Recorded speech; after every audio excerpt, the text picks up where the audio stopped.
দেখো এখানে যে ওয়ার্ডগুলো দেওয়া আছে আমরা ওয়ার্ডগুলো আগে অর্থ বুঝতে হবে। নু অর্থ জানা, হিন্ডার মানে বাধাপ্রাপ্ত হওয়া, হিয়ার শোনা, বিগিন আরম্ভ করা, কল ডাকা, রিমেম্বার মনে করা, ইন্সপায়ার অনুপ্রাণিত করা, এটা বিবার অ্যামিচার, বিয়ার বহন করা, আবার বিয়ামার জন্মগ্রহণ করা, জয়েন্ট যোগদান করা। যে শব্দ যেখানে মানায় আমরা ঠিক সে শব্দটা সেখানে ইউজ করব।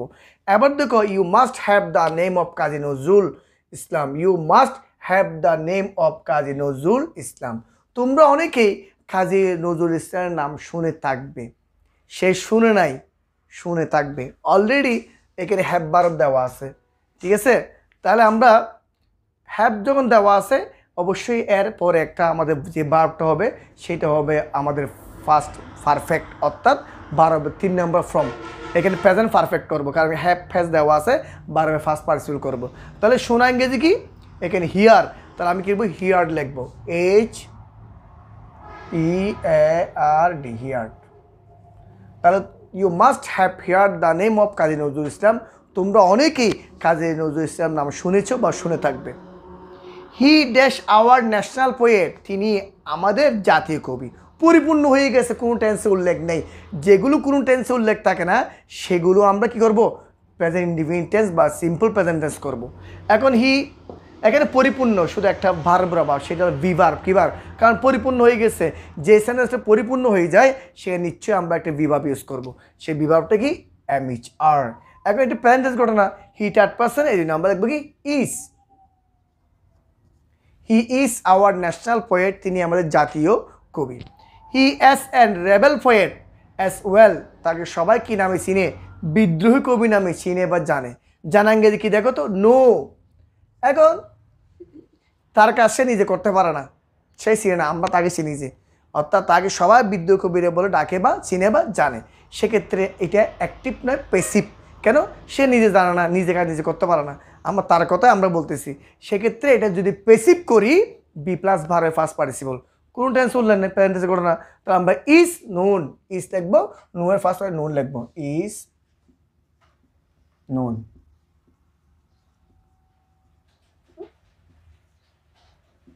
তাহলে কি ইজ নোন, তাকে সবাই কি বিদ্রোহী কবিরে চিনি।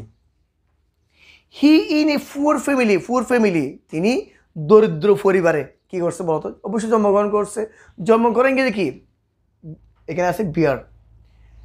এবার আসো, সে নিজে জন্মগ্রহণ করেনি, কেউ তাকে জন্মগ্রহণ করাইছে। নিজে জন্মগ্রহণ করতে পারতো, এটা আমরা অ্যাক্টিভ করতাম। তাহলে এইটা হলো নিজে জন্মগ্রহণ করে, নিজে করেনি, অন্য কেউ তাকে জন্মগ্রহণ করাইছে, নিজে জন্ম হওয়া যায় না, সো এটা প্যাসিভ। তাহলে আমি কি লিখবো, এটা তো জন্মগ্রহণ করছে আগে, ফার্স্ট হচ্ছে ঘটনা, সো ওয়াজ বর্ন। আমি কি লিখবো, ওয়াজ, বিয়ার ফার্স্ট পার্টিসিপল কি born, BORN, born, was born. He was born in a poor family, অর্থাৎ বিয়ার এইটাই পরিবর্তন হয়, বিয়ার ফার্স্ট পার্টিসিপল কি বর্ন। তাহলে he was born in a poor family, তিনি দরিদ্র পরিবার থেকে আসছে বা দরিদ্র পরিবারে জন্মগ্রহণ করছে।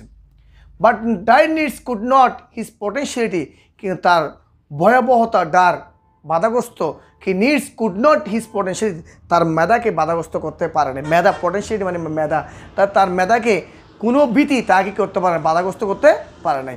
তাহলে আমরা কী বলবো, but their needs could not, পারেনি, কি পারেনি যে বাধাগ্রস্ত ইংরেজি কি দেখো তো, হিন্ডার। তাহলে এখানে মডেল বারব দেওয়া আছে এবং নট দেওয়া আছে। আমরা জানি মডেল বারের উপরে বারব কখনো shall, should, will, would, can, could, এই বারবগুলো থাকলে মনে রাখবো কখনো বার পরিবর্তন হতে পারে না। সো এখানে আমরা লিখবো কি কুড নট হিন্ডার, হিন্ডার কোনো পরিবর্তন হচ্ছে না। তাহলে but their needs could not hinder his potentiality, তার মেধাকে কখনো বাধাগ্রস্ত করতে পারেনি।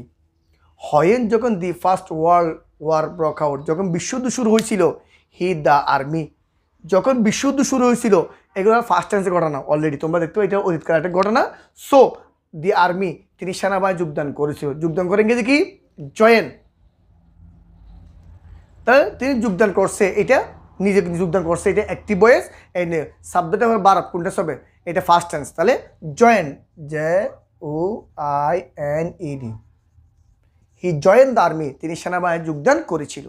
আফটার দ্য ওয়ার, যুদ্ধ থেকে ফিরার পরে, হি টু রাইট ফেম, সে কবিতা লেখা নিচে কি শুরু করতো।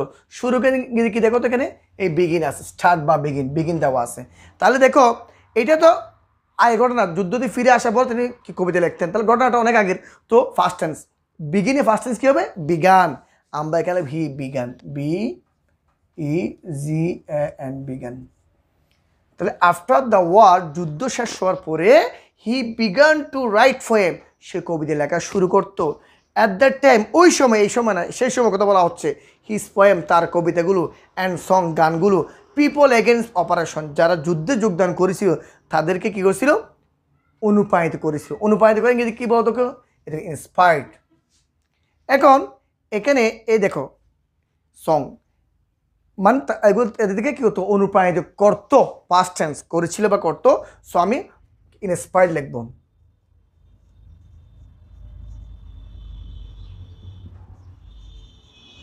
তাহলে and song inspired people against oppression, যারা যুদ্ধে গিয়েছিল তাদেরকে অনুপ্রাণিত করেছিল।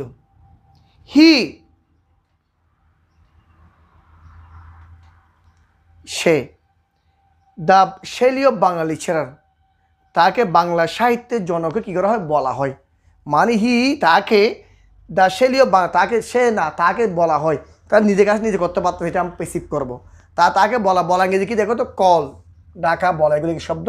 তাহলে he third person singular number, and number is called.